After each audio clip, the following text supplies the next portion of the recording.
Vamos iniciar mais uma aula de estatística, aqui agora trabalhando com conceitos estatísticos e suas aplicações, tá bom? Começando de uma forma bem simples, sobre gráficos, qual a importância do gráfico? O gráfico ele traz os dados de uma tabela, de uma distribuição, ela traz de maneira de imagem. Então, o gráfico tem por objetivo simplificar dados. Quando você está no congresso, quando você está defendendo o seu TCC, num artigo científico, os gráficos ele tenta resumir as ideias do seu trabalho de maneira bem simples e coesa, que você possa olhar e entender, qualquer pessoa possa olhar e entender o gráfico de maneira simples. Então, o gráfico tem que ser o mais simples possível, com poucas informações, de maneira a simplificar a compreensão do leitor, tá bom? Tipos de gráfico, vamos ver os tipos de gráfico que nós temos. Primeiro tipo de gráfico, gráfico de ponto, que é esse também chamado de dot plot, que é esse gráfico que a gente está vendo aqui. É claro que existem outros layouts desse gráfico, né? Ele trabalha com distribuição de frequência, sendo absoluta ou relativa. Ele resume bem aí dados de distribuição de frequência. O gráfico de linhas, ele é sempre bom para a gente analisar alguma variação ao longo do tempo, quando a gente trabalha com séries temporais, né? Você trabalha com dados que vão evoluindo ao longo do tempo. Trabalha com um eixo de abscissa x e ordenadas y dentro do plano cartesiano, né? Por exemplo, aqui, olha, a gente pode perceber esse faturamento dessa empresa ao longo do tempo. Então, a gente vai percebendo que ao longo dos meses a empresa vai mudando o seu faturamento. Para enxergar melhor, quando você coloca uma tabela dessa, não é difícil de compreender também, mas às vezes a gente não consegue ver a evolução do faturamento olhando essa tabela, mas olhando esse gráfico da tabela, aí se torna mais claro a evolução desse faturamento. Então, o gráfico de linhas tem esse objetivo de representar a evolução de alguma variável ao longo do tempo, numa série temporal. Gráfico de barras. Lembrando que gráfico de barra e o próximo que eu vou falar que é gráfico de colunas, eles são bem parecidos. Só que o gráfico de barras é na horizontal e o gráfico de colunas é na vertical. Ele tem por objetivo, então, quando a gente quer comparar dados, normalmente é colocado numa ordem crescente ou decrescente, né? A gente coloca aí para a gente poder entender melhor os dados que estão envolvidos aqui. A gente pode perceber aqui que é um gráfico lá da época da pandemia, né, um gráfico antigo, mas que fala sobre a taxa de morte da população e facilmente você percebe que a Bélgica é a que tem a maior taxa de mortes nesse momento aí da pandemia, né? Gráfico de colunas, aí eu estou mostrando um gráfico de colunas que é seriado, quer dizer que ele tem mais de um dado junto com ele tem integrado com várias informações, né? Ele pode ser trabalhado dessa forma. O gráfico de colunas, ele é semelhante ao gráfico de barras e tem a mesma finalidade, né? Ele traz várias informações de distribuição de maneira conjunta, tá bom? De maneira bem fácil de poder entender. O gráfico de setor, alguns chamam de gráfico de pizza, ele normalmente é trabalhado com probabilidade, dados que estão em porcentagem, né? Porque ele trabalha de maneira circular, ele trabalha com frequência normalmente em porcentagem, frequência relativa, né? Que a gente pode trabalhar assim o gráfico de setor, né? Aqui a gente pode perceber que esse gráfico de setor, qual o principal motivo que levou a querer mudar de plano de saúde, a gente pode perceber que esse é a busca por um plano mais barato, a questão financeira. Então fica fácil de visualizar num gráfico de setor. Tabelas estatísticas. Primeiro eu vou falar um pouquinho das normas da ABNT para a elaboração da tabela. Toda tabela tem que ter essas três partes, cabeçalho, corpo e rodapé. Mas se você colocar uma tabela num banner de congresso, ou você colocar num artigo científico ou no seu TCC, ele tem que seguir essa lógica, ele tem que ter um cabeçalho, um corpo e um rodapé, né? O cabeçalho que descreve o que está falando na tabela, o corpo da tabela que tem os números, os dados, e o rodapé que é a fonte de onde você elaborou, que você tirou aquela informação, que você elaborou aquela tabela. Distribuição de frequência. A gente pode perceber aqui sobre a distribuição de frequência.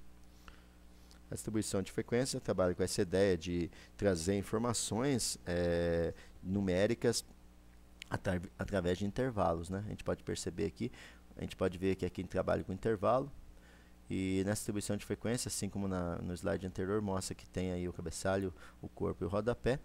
E a gente percebe que, olha aqui nessa distribuição de frequência, ela fala quantas vezes acontece cada uma das variáveis. Por exemplo, de 0 a 20, notas de 0 até 20. Nós temos 2 alunos.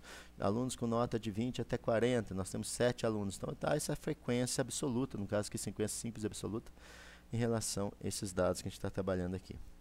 População e amostra. A diferença de população e amostra. População é o todo que a gente está trabalhando na pesquisa. E a amostra é uma parte do todo. De maneira bem resumida é isso. A população é todos os dados que eu tenho para a minha pesquisa e a amostra é uma parte dessa população. Lembrando que a população pode ser finita ou infinita. Mas o que é uma população infinita? É uma população que às vezes eu não consigo ter acesso a ela pelo tamanho dela. Tá bom? Mas normalmente se trabalha em pesquisa com amostras. Variáveis. Quais são os tipos de variáveis que a gente tem em uma pesquisa científica, né? A gente trabalhando na disciplina de estatística. Então, as variáveis, a gente pode ter variável que é qualitativa. O pessoal da área de saúde, de humanas, trabalha muito com dados qualitativos. E nós temos variáveis que são quantitativas. Às vezes, dá-se a ideia de que dados qualitativos não têm base científica. Ah, não vale, é muito subjetivo. Não, pelo contrário. Os dados qualitativos, assim quanto os dados quantitativos, eles têm os mesmos valores, tá bom? Tem a mesma base científica para poder trabalhar com eles. Normalmente se trabalha com dados quali-quantitativos, quer dizer, com os dois ao mesmo tempo, né? Então, as variáveis qualitativas elas podem ser nominal, ordinal, enquanto as variáveis quantitativas são discretas e contínuas, né? Histograma. Histograma é uma forma de representação gráfica de distribuição de frequência em que os retângulos estão justapostos, quer dizer, estão encostados. A gente trabalha muito com histograma, também com curva de distribuição normal, né?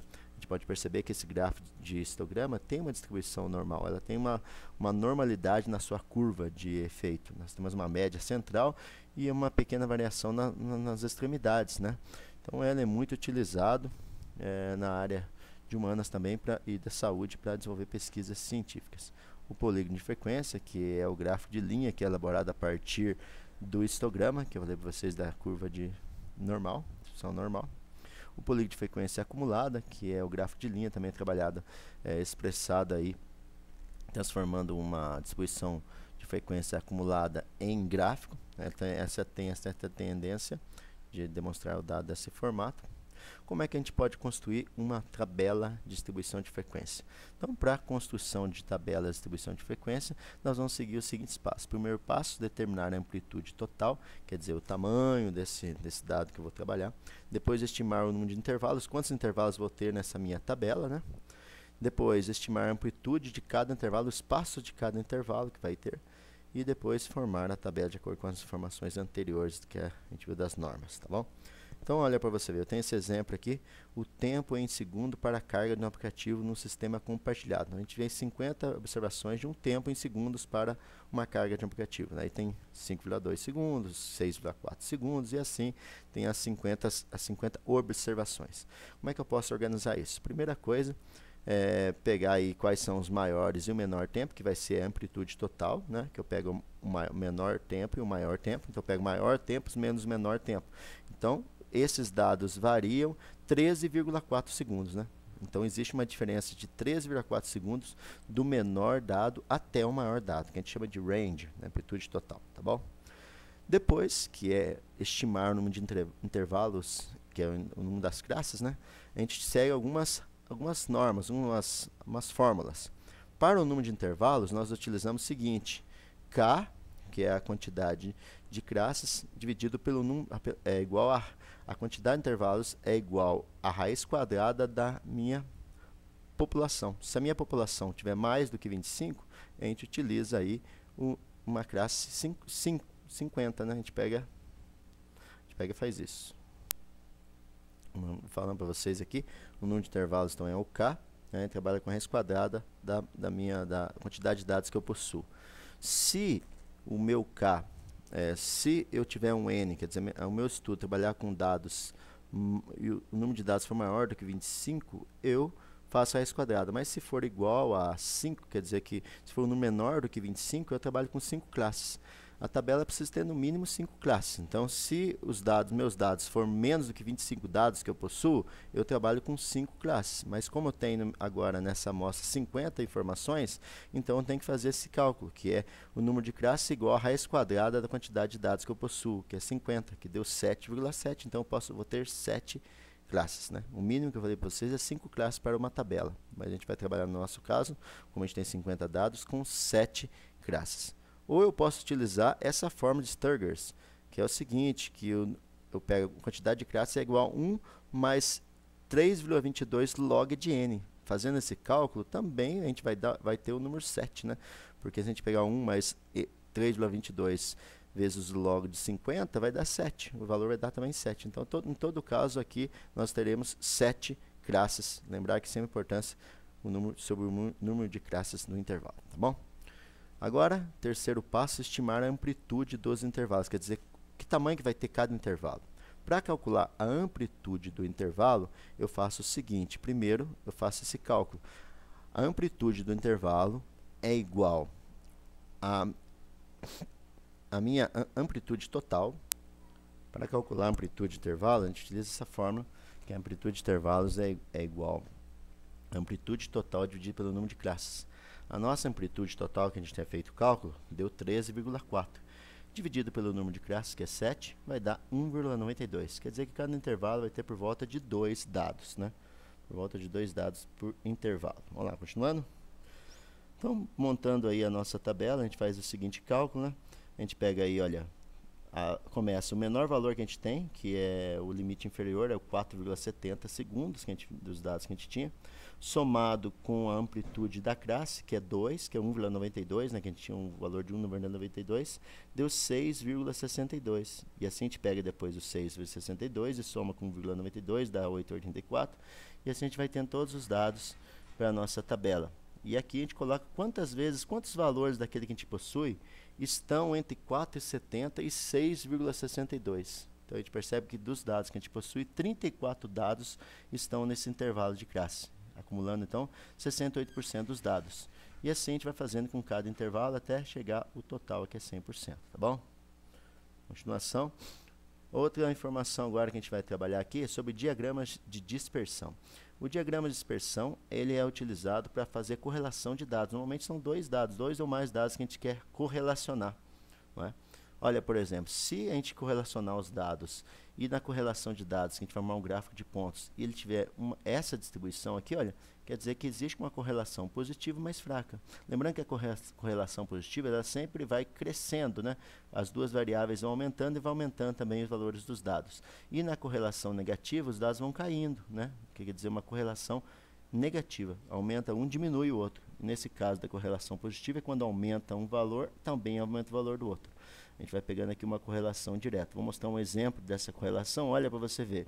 Esse gráfico que relaciona a média salarial das pessoas de uma cidade grande com a questão de saúde. Então, a gente percebe que conforme aumenta a renda da população, as condições de saúde vão ficando também melhores. Então, existe uma correlação positiva direta entre aumento da renda e melhorias na qualidade da saúde. Tá bom? De maneira bem resumida, fazendo as nossas considerações finais, aqui vamos fazer um resuminho de como a gente pode utilizar, qual gráfico é melhor para a gente poder utilizar em cada uma das situações. Se eu tiver dados qualitativos, a melhor forma de trabalhar é com gráfico de barras, colunas ou circulares, né? Que é tipo torta ou de pizza. Se eu trabalhar com variáveis discretas, é melhor trabalhar com medidas intervalares ou gráfico de hastes. Se eu trabalhar com variáveis contínuas, é mais fácil trabalhar em gráfico em formato de histogramas ou polígonos, tá bem?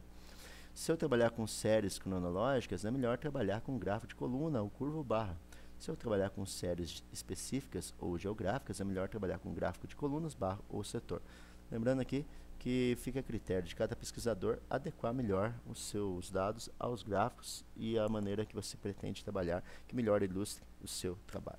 Um grande abraço a todos vocês, fiquem todos com Deus.